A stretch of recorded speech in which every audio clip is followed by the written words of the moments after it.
नमस्कार। आज ना एक बहुत ही दिलचस्प सफर पर चलते हैं। एक ऐसा सफर जो लाखों साल पहले शुरू हुआ था। ये किसी और की नहीं बल्कि हम सबकी अपनी कहानी है।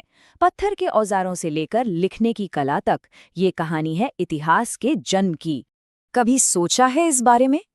आज जो इंसान अपनी उंगलियों पर मोबाइल फोन से पूरी दुनिया की जानकारी निकाल लेता है, वही इंसान कभी सिर्फ पेट भरने के लिए जंगलों में भटका करता था।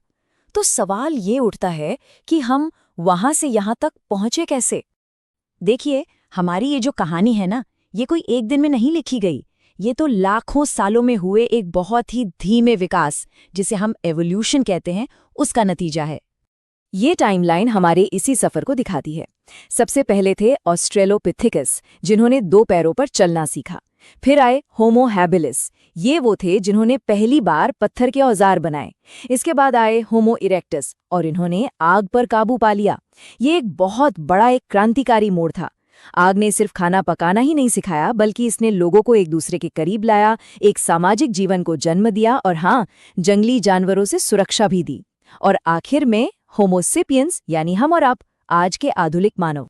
ये समझना बहुत जरूरी है कि लाखों सालों तक जिंदगी का मतलब सिर्फ एक था, किसी भी तरह जिंदा रहना। हर दिन बस भोजन, पानी और खतरनाक जानवरों से बचने का एक कभी ना खत्म होने वाला संघर्ष था। और इसी संघर्ष से भरे लंबे दौर को, जब हमारे पास कोई भी लिखित रिकॉर्ड नहीं था, प्रागैतिहासिक काल या प्री हिस्ट्री कहा जाता है। भले ही कोई लिखी हुई चीज न हो, लेकिन इसी मुश्किल दौर में बहुत धीरे धीरे ही सही हमारे समाज की नींव रखी जा रही थी।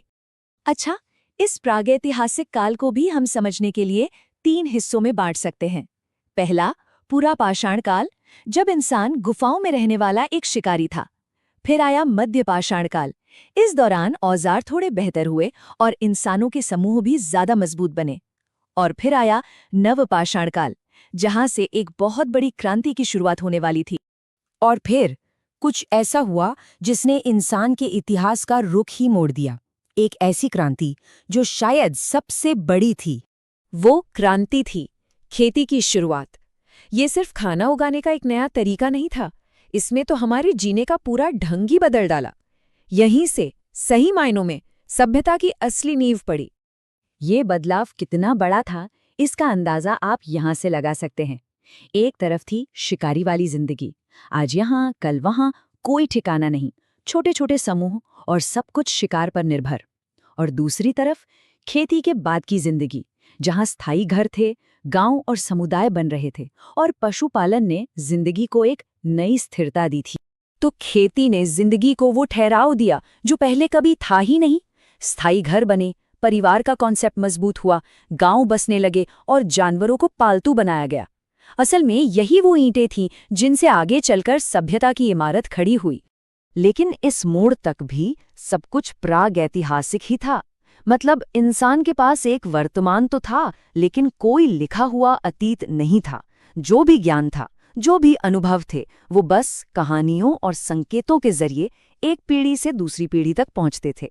तो अब चलते हैं कहानी की दूसरी सबसे बड़ी छलांग पर। ये दूसरी क्रांति थी लिखने की कला का आविष्कार। और यही वो पल था जब प्री हिस्ट्री हिस्ट्री में बदल गया। तो इतिहास क्या है?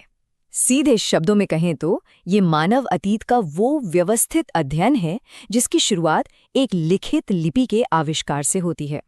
बिना लिखे इतिहास का कोई ठोस सबूत नहीं होता।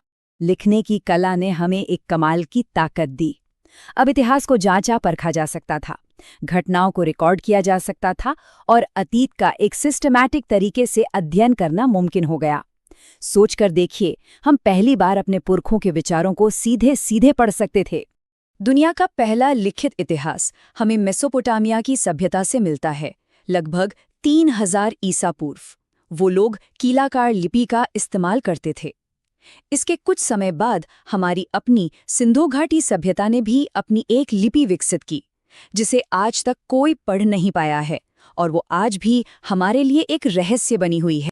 अच्छा, ये तो हुई दुनिया की बात। चलिए अब जरा भारत की प्राचीन कहानी पर भी एक नज़र डालते हैं, ये देखने के लिए कि ये वैश्विक कहानी यहाँ कैसे आकार ले रही थी। भारत में इतिहास की जड़ें बहुत गहरी हैं। एक तरफ भीमबेटका की गुफाएं हैं जहां हजारों साल पुरानी प्रागैतिहासिक कला देखने को मिलती है, और फिर लगभग 2500 ईसा पूर्व में सिंधु घाटी सभ्यता का उदय हुआ, जिसके सुनियोजित शहर और गजब की जल निकासी व्यवस्था आज भी हमें हैरान कर देती है। और ये बात बिल्कुल सच है कि इतिहास बिना मानव के कुछ नहीं और मानव की कहानी बिना इतिहास के अधूरी है। हमारा अतीत ही हमें बताता है कि हम कौन हैं, हम कहाँ से आए हैं और शायद हम कहाँ जा रहे हैं।